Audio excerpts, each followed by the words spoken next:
하나님은 살아계셔서 역사하십니다. 오늘 3부 예배에 살아계셔서 역사하시는 하나님의 은혜가 예비된 줄 믿습니다. 한 해 동안 한결같이 우리에게 은혜를 베푸시고 최상의 길로 인도하신 하나님께 박수로 영광을 올려드리기를 원합니다. 주님 영광을 받으시옵소서. 지난 한 해 동안 함께 예배하고 함께 사역하고 함께 주의 일을 감당하는 가운데 함께함이 행복이었음을 경험했던 여러분 모두에게 진정으로 깊은 감사의 마음을 드립니다. 우리 서로에게 박수로 함께 크게 축복하고 그리고 격려하고 위로하도록 하겠습니다. 오늘은 이런 축복의 메시지로 말씀의 문을 열겠습니다. 한 해 동안 수고 많으셨습니다. 시작. 다시 한번 축복합니다. 함께함이 행복입니다. 아멘. 인생은 에피소드의 연속입니다. 이 영어 단어인 에피소드는요, 사람들의 일상에서 일어나는 재미있는 사건들을 일컫습니다. 이 에피소드가 중대한 사건이 되기도 합니다. 하나님이 선물로 주신 2018년도에 생각하면 아주 아찔한 순간들이 많았잖아요. 또 생각해보면 웃지 않고는 견디지 못할 그런 일들도 많았습니다. 이 모든 것이 다 에피소드입니다. 우리 가정에서 일어났던 일입니다. 언젠가 한번 집에서 점심 식사를 하고 제가 안경을 잠시 벗어두었습니다. 저는 매우 단순하게 생활을 하거든요. 제가 안경을 벗어나면 꼭 그 자리에 둡니다. 열쇠도 꼭 그 자리에 둡니다. 나중에 찾을 때 번거로움을 없애기 위함입니다. 그런데 식사하고 났는데 안경을 껴야 이제 밖에 나갈 거 아니에요. 아무리 찾아도 안경이 없습니다. 도대체 이해할 수 없는 일들이 벌어진 겁니다. 한참 고민하고 있는데 글쎄 제 안경을 말이에요, 제 아내가 천연덕스럽게 끼고 자기 일에 분주한 모습을 제가 본 겁니다. 기가 막힐 노릇이죠. 여러분, 우리 한국의 기독교의 역사에 보면 정말 생각지도 못한 때 예수님을 구주로 영접하고 구원받고 영화로운 인생을 살았던 사람들이 많거든요. 제가 1990년도 초반에 서울에 있는 여의도 교회에 사역할 때입니다. 이때의 아파트 단지 하면 목동 지역을 지목하던 때입니다. 여의도와 목동은 그리 멀지 않기 때문에 들려오는 아주 에피소드 그 한 토막이 너무 잊을 수 없어 제가 정리해 두었습니다. 예수님을 잘 믿는 부인을 둘 남편이 그 여인을 너무 핍박합니다. 그런데 다행인 것은요, 주일날 한 번 교회 가는 것은 허락해 주었습니다. 대신에 주일날 한 번 예배 가는 것 외에 평일날 교회에 가면 아주 불호령이 떨어집니다. 그렇게 지냈는데 어느 날 교회가 부흥 집회가 있다는 광고를 합니다. 예수님을 잘 믿는 부인이 얼마나 부흥 집회 가서 은혜 받고 싶었겠어요. 그리고 벼르고 버리고 기도하는데 남편이 문제입니다. 어느 날 기도하다가 확신이 생겨서 그날따라 저녁에 남편이 퇴근하고 돌아오면 식사를 맛있게 할 수 있도록 저녁을 잘 준비해두고 그냥 교회 집회에 참석했습니다. 남편이 그날 저녁에는 술까지 한 잔 마시고 집에 왔는데 아내가 안 보이거든요. 그래서 확신을 갖습니다. 분명히 교회 갔구나. 분명히 교회 가니까 막 분노가 치밀어 오르는 거예요. 마음속에 이런 아주 그냥 분노를 가라앉히지 못할 이런 생각을 합니다. 내가 가만두지 않겠다. 감히 남편의 명령을 어기고 평일날 교회를 가? 그리고 식사도 하지 않고 씩씩거리면서 예배당으로 갔습니다. 그랬더니 예배당 문을 열었더니 마침 부흥 강사께서 말씀을 다 마치시고 오늘 받은 말씀을 함께 붙잡고 우리 기도합시다. 그러면서 예배당의 조명을 낮추고 기도하기 시작했습니다. 그런데 자기 부인이 예배당 맨 앞자리에 앉아 있는 것이 뒤에서 보였습니다. 조명이 어두워져서 잘 됐다 생각하고 다짜고짜 가서 부인의 머리채를 잡고 그리고 예배당 밖으로 나가서 골목길에서 그냥 몇 대 쥐어박았대요. 그랬더니 부인이 사람 살려라고 큰 소리를 지르는 것입니다. 남편이 너무 놀라서 평상시 같으면 잘못했다고, 한 번만 용서해달라고 그렇게 빌어야 될 부인이 사람 살리라고 소리를 치니까 정신이 번쩍 들어서 그 부인을 다시 본 겁니다. 자신이 마구 두들겨 팼던 그 부인은 자기의 부인이 아닌 경찰서장의 부인이었습니다.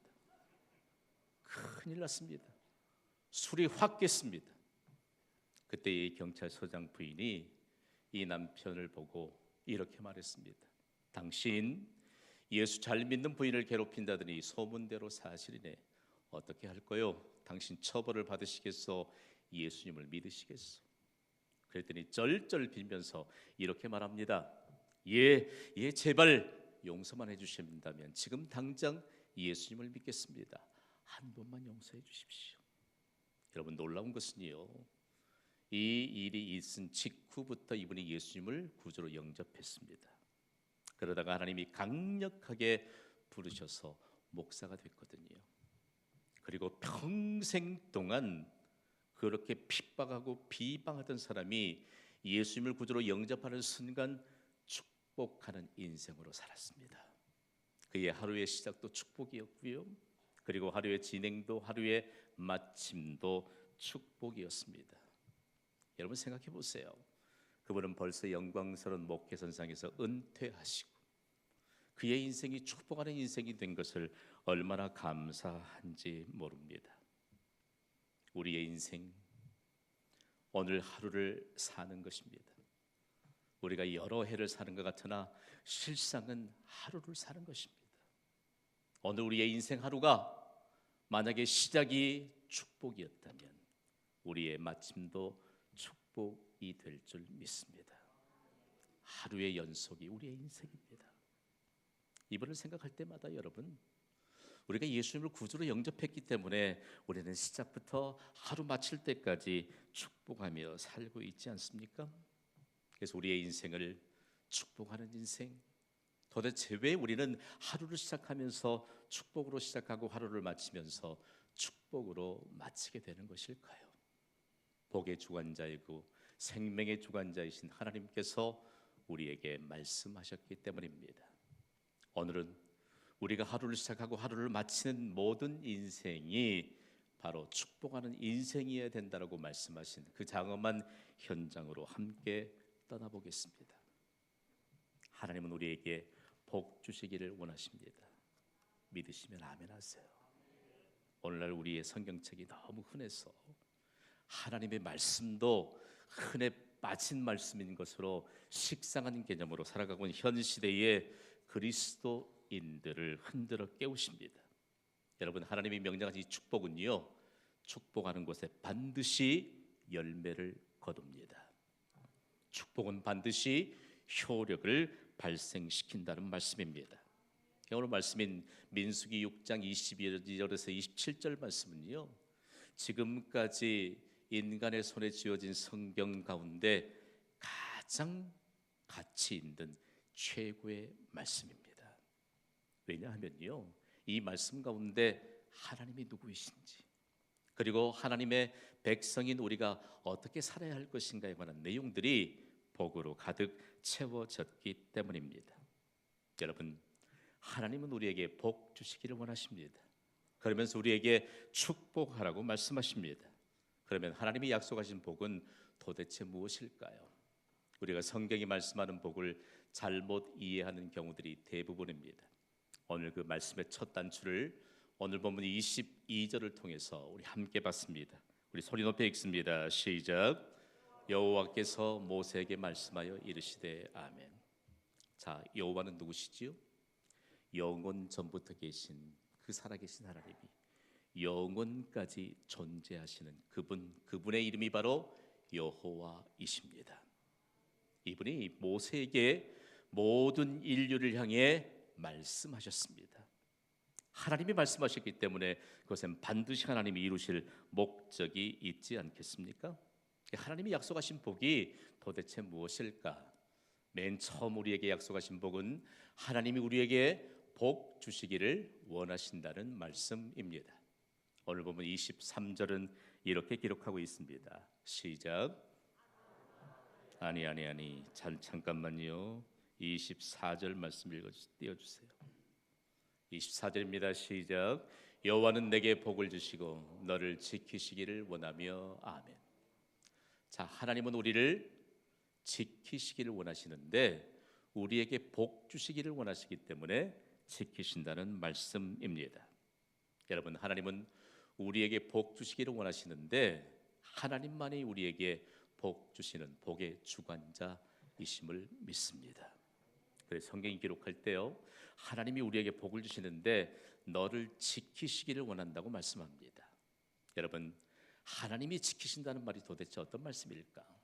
하나님의 말씀은요, 우리가 한 줄 읽고 그냥 쉽게 이해할 만한 깊이 없는 말씀이 아닙니다. 여러분이 한번 이렇게 선포해 주세요. 하나님이 지키신다. 이 말씀은요, 실제적으로 현장 학습이 좀 필요합니다. 하나님이 지키신다고 하는 말씀은 어떤 배경이 있을까요? 여러분, 가시나무 아세요? 뾰족한 가시, 그곳에 근처에 가기만 하면, 닿기만 하면 상처를 입고 마는 이 가시나무로 울타리를 쳐주신다는 말씀입니다. 여러분, 하나님이 지키신다는 말씀은 우리를 가시나무로 울타리를 쳐주신다는 말씀입니다. 어떤 말씀일까요? 하나님이 우리에게 지금도 울타리를 쳐주고 계심을 믿습니까? 그러면 여러분, 누가 우리를 좀 공격해와도 걱정할 거 없습니다. 우리를 아무리 공격해와도 하나님이 울타리를 쳐주고 계시니 능히 이것보다 더 강하거나 그리고 우리를 압박하는 일들은 없게 될 것을 믿으시기 바랍니다. 지금 우리가 비록 육체적인 질병의 고통이 있었다 할지라도 이미 하나님은 우리에게 울타리를 쳤으므로 울타리 안에서 질병을 치유받게 되는 능력도 임하게 될 줄 믿습니다.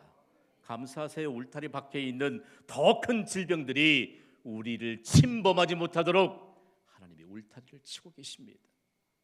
우리에게 비록 슬픔의 사건들이 있다 하더라도 울타리 밖에 있는 더 큰 슬픔들은 우리에게 침범하지 못하게 될 것을 믿으시기 바랍니다. 이 믿음을 우리에게 요구하시면서 여호와는 내게 복을 주시는데 지키시기를 원하신다. 이미 가시로 우리에게 울타리를 쳐주시면서 우리를 지켜주신다는 말씀입니다. 저는 이 말씀의 위력을 믿습니다. 성경에 기록된 이스라엘의 왕이었던 다윗을 보세요. 얼마나 많은 위기들이 다가와요. 그런데 그는 수시로 하나님이 울타리를 쳐주시며 보호하시는 은혜를 경험하면서 시편 34편 7절에 이렇게 말씀하고 있습니다. 읽습니다. 시작. 여호와의 천사가 주를 경외하는 자를 둘러진치고 그들을 건지시는도다. 아멘. 믿으시면 아멘 하시기 바랍니다.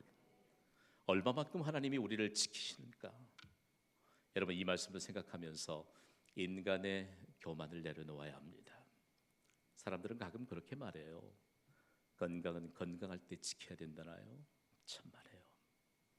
여러분, 사람이 사람의 건강을 지킬 수 있다면 무엇이 걱정이겠어요? 건강뿐이 아니고 우리에게 있는 모든 것 하나님이 울타리를 치시고 지키실 때만이 보호받게 될 줄 믿으시기 바랍니다. 오늘 이 시간에도 하나님이 우리에게 있는 모든 것을 지키시는 분이 하나님이신 것을 오늘 예배자 모두에게 나타내 주실 것을 믿습니다. 그래서 하나님이 이 복을 선언하세요. 우리가 이 복을 받을 때 여러분, 하나님이 우리를 울타리 치시고 울타리 안에 이런 하나님의 지키시는 은혜를 약속하셨는데 우리가 이 보호하시는 은혜를 너무 잊고 살았구나. 다음으로 하나님이 우리에게 약속하신 복은 무엇일까요? 하나님은 은혜 베푸시기를 원하십니다. 이 말씀을 받을 때 우리의 가슴이 저며지는 것을 느껴야 합니다. 하나님은 우리에게 은혜 베푸시기를 원하세요. 그렇다면 하나님이 우리에게 은혜를 베푸시는 분이신 줄 믿으시죠? 우리가 해야 할 일은 무엇인가요? 은혜 받기를 사모해야 합니다. 이 시대의 그리스도인들이 하나님의 은혜를 받기에 사모했던 때가 과연 언제일까? 여러분, 하나님의 은혜를 받기를 사모하는 사람들은요, 하나님의 은혜가 베풀어지는 곳이 어떤 곳인가를 잘 압니다. 그리고 그 하나님의 은혜를 사모하면서 받기를 사모하는 그 심령은 그대로 드러나게 됩니다. 그래서 오늘 하나님은 오늘 본문 25절에 이렇게 말씀하세요. 읽습니다. 시작. 여호와는 그의 얼굴을 내게 비추사 은혜 베푸시기를 원하며. 아멘. 여러분, 하나님이 우리에게 은혜 베푸시기를 원하십니다. 우리가 하나님의 은혜를 받아야 삽니다. 우리가 하나님의 은혜를 받기만 하면 인간의 불가능과 인간의 상식을 뛰어넘을 수 있는 하나님의 차원의 영적인 세계에서 하나님이 부어주시는 은혜를 마음껏 누릴 수 있게 됩니다. 하나님이 오늘 이 은혜를 베푸시면서 하나님의 얼굴에 대해서 말씀합니다. 도대체 하나님의 얼굴은 무엇을 의미할까? 제가 하나님의 얼굴 하면 여러분은 살아계신 하나님이라고 말씀해 주세요. 하나님의 얼굴. 왜 하나님이 은혜를 베푸시면서 하나님의 얼굴이라고 하는 이 표현을 통해서 의인화시켰을까요?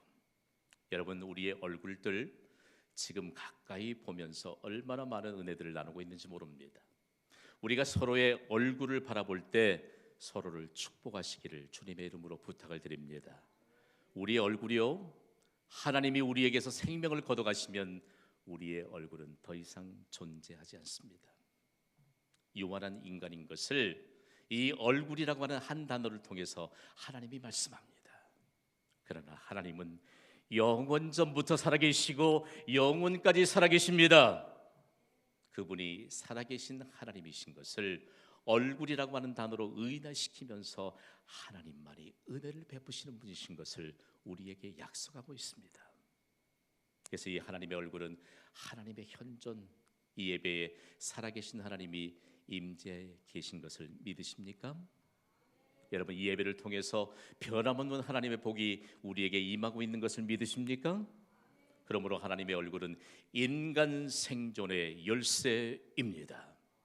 하나님의 얼굴을 사모하는 자들, 하나님의 은혜를 사모하는 자는 그 어떤 장애물 앞에서도 하나님의 얼굴을 내게 비추셔서 은혜를 베푸실 그 자리를 포기하지 않습니다. 그 기회마저도 놓치지 않으려고 하는 믿음으로 산다는 말씀입니다. 하나님이 참 때로 보면요, 얼마나 우리에게 믿음을 요구하시는지 몰라요. 그리고 이 은혜를 우리에게 베푸시는데 은혜 받는 것을 우리의 얼굴을 통해서 보기를 원하세요. 오늘 제가 여러분의 얼굴을 조금 세밀하게 좀 관찰을 했으면 좋겠어요. 성경에는 아이가 없어서 정말 멸시받고 천대받았던 한나라고 하는 여인을 등장시킵니다. 그런데 그 일 때문에 그는 정말 하나님의 은혜를 사모하면서 울면서 하나님의 성전에 올라가 기도합니다.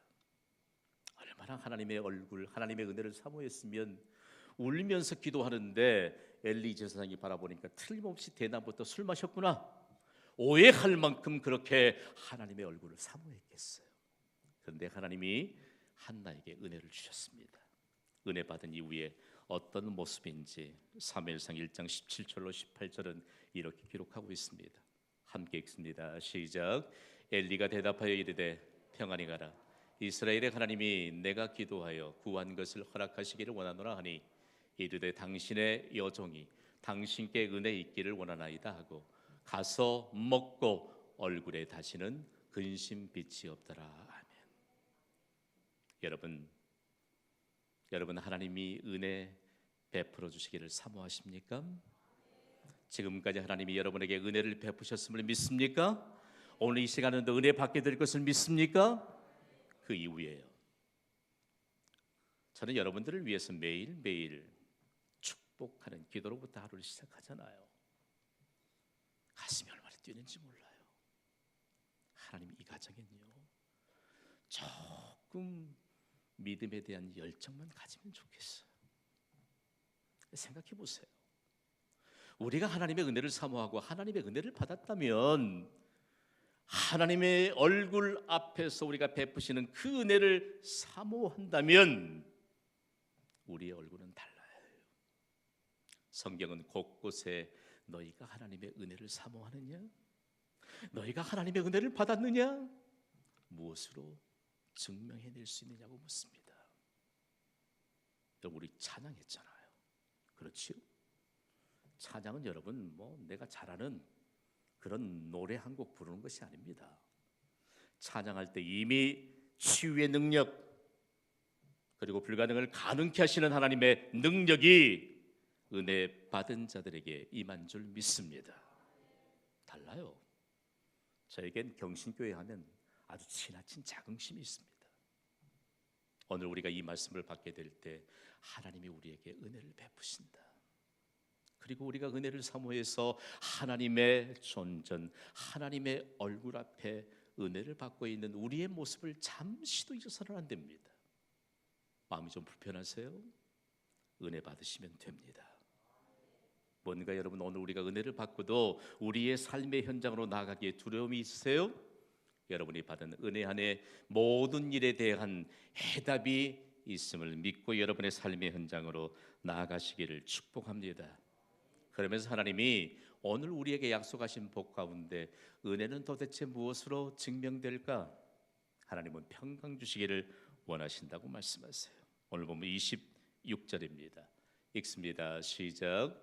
여호와는 그 얼굴을 내게로 향하여 드사 평강 주시기를 원하노라 할지니라 하라. 아멘. 여러분 오늘 우리에게 주신 이 말씀이 평강이라고 하는 것은 총체적인 복을 말합니다. 이 총체적인 하나님의 복이 평강인데 이 평강은 우리가 누릴 행복으로 증명이 됩니다. 여러분 평강의 복을 받으셨습니까? 우리는 행복을 누리면서 구체적으로 이 말씀을 받아야 합니다. 이 평강의 복을 받을 때 지금 너무 잘 사는 세상 그리고 너무 우리의 생각이 편만해 있는 이 세상을 살아가는 그리스도인들이 한 가지 오해를 걷어내야 돼요. 하나님의 총체적인 복인 평강은 그냥 잔잔한 인생을 가는 것이 아닙니다. 우리가 가야 될 우리의 인생의 바다가 그저 거친 파도 없이 평온함을 바라는 것이 아닙니다. 아무리 거친 바다, 거센 풍랑이 일어난다 할지라도 평강의 주가 되시는 예수님을 모셔드리기만 하면 평강은 누릴 수 있습니다. 예수님은 이 평강의 복을 주시는 분이 하나님이신 것을 제자들에게 실제 현장을 통해서 경험하게 하셨습니다. 갈릴리 바다를 바로 건너 질러가는데 거센 풍랑이 일어나니까 그 배에 예수님이 계셔도 죽겠다고 합니다. 여러분 우리 안에 평강의 왕이시요 모든 문제 해결자이신 예수님이 내 안에 계심을 믿습니까? 그런데 왜 죽겠다고 합니까? 여러분? 왜 죽겠다고 그래요? 왜 은혜와 평강을 받지 못하는 사람처럼 그렇게 울퉁불퉁합니까? 왜 그렇게 고민이 많습니까? 고민 많은 자들에게 일어나는 현상이 하나 있는데 잠자리에서 벌떡 일어나지 못한 것이라고 한 의학의 전문가가 그렇게 지목했더라고요. 성경책이에요. 우리가 이렇게 큰 은혜를 받았는데 평강의 왕이 내 안에 계시는데 우리에게 하나님이 평강 주시기를 원하시는데 그 평강을 우리가 행복을 누리면서 증명하지 못하는 우리를 향해 말씀하세요. 하나님은 지나칠 만큼 내가 너희에게 복 주시기를 원하신다고 말씀하세요. 27절의 말씀을 보세요. 읽습니다. 시작. 그들은 이같이 내 이름으로 이스라엘 자손에게 축복할지니 내가 그들에게 복을 주리라. 아멘. 여러분 생각해 보세요. 과연 이 말씀을 받은 이스라엘은 이 말씀을 어떻게 실천했을까요? 성경은 매우 간단합니다.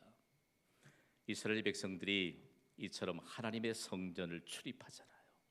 예배를 드리기 위해 성전을 출입할 때 성전에 들어오는 자들을 제사장과 레위 지파 사람들이 모두 다 이 말씀을 기억하면서 성전에 들어오는 자들을 축복했습니다. 예배 마치고 돌아갈 때도요 그들을 향해 축복하면서 보냈습니다. 그러면 이 축복 선언을 통해서 복받은 이스라엘 백성들 어떻게 살았을까요? 서로를 축복하면서 이 일들을 일상의 삶으로 완전하게 견고하게 신앙의 틀을 세웠습니다. 오늘 여러분 우리에게 주어진 24시간 동안에 누군가를 축복하기 위해 할애하는 시간은 과연 얼마나 될까요? 이제부터 시작합시다. 옆에 있는 분에게 이렇게 축복합시다. 주님의 이름으로 당신을 축복합니다. 시작. 저는 가끔 말이에요. 예배를 주관하는 목사이잖아요. 예배 끝날 때마다 뭐 하지요? 축도해, 축도. 이 하나님이 민수기에 약속하신 이 축복의 말씀이 신약 시대의 바울을 통해서 얼마나 교회 안에 명확하게 해석되는지 몰라요. 고린도후서 13장 13절 말씀을 함께 읽습니다. 시작. 주 예수 그리스도의 은혜와 하나님의 사랑과 성령의 교통하심이 너희 무리와 함께 있을지어다 하며. 영어권에 사는 그리스도인들이 얼마나 깍쟁이 같은 분들이 많은지 몰라요.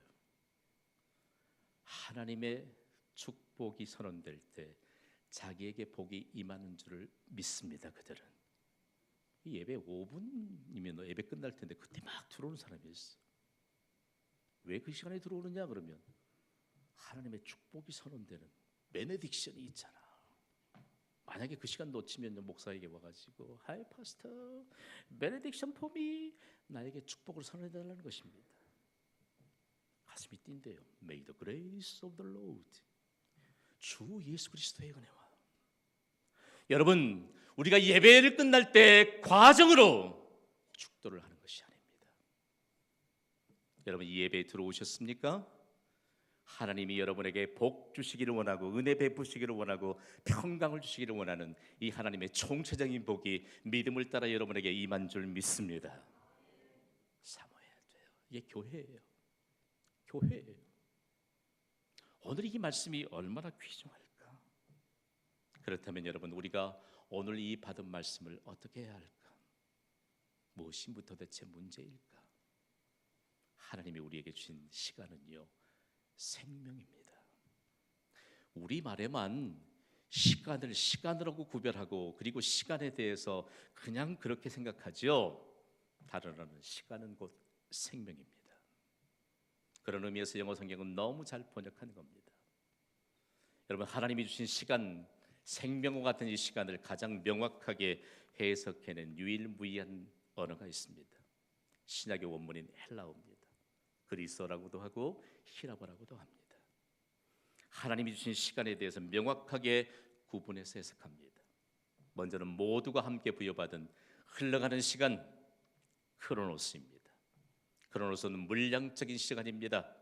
지구의 자전과 공전을 통해서 결정되는 시간이죠. 한 시간, 하루, 한 달, 1년 모두 다 물량적인 시간을 우리가 받았습니다. 이것은 그냥 흘러가는 시간입니다. 그러나 하나님이 우리에게 이 물량적인 시간을 주시면서 기회적인 시간으로 바꾸도록 말씀하셨습니다. 이것이 바로 카이로스입니다. 기회적인 시간, 의미 있는 시간. 오늘 말씀의 주제에 맞춘다면 여러분, 하나님 앞에서 예배하는 시간, 기도하는 시간, 그리고 하나님의 이름으로 나아가는 모든 시간은 의미 있는 기회적인 시간이 될 줄 믿습니다.